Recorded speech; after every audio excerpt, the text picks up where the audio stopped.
قصیدہ معراج النبی صلی اللہ علیہ وسلم، شاعر اعلیٰ حضرت اشیاء امام احمد رضا فاضل بریلوی۔ سیدی اعلیٰ حضرت رحمۃ اللہ علیہ کی زبانی معراج شریف کا بیان سنتے ہیں۔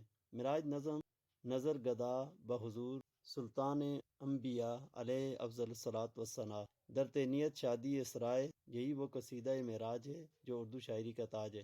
اس کا لکھنے کا واقعہ بھی معراج شریف کی طرح حیرت انگیز طور پر انتہائی قلیل وقت میں ہوا۔ وہ اس طرح کے مشہور نعت گو شاعر حضرت محسن کاکوروی رحمۃ اللہ علیہ نے معراج شریف پر ایک قصیدہ لکھا تو سیدی اعلیٰ حضرت علیہ رحمت کو سنانے کے لیے حاضر خدمت ہوئے، جس کا مطلب یہ تھا: سمت کاشی سے چلا جانب سترا بادل، برق کے کاندھے پہ لائی ہے صبا گنگا جل۔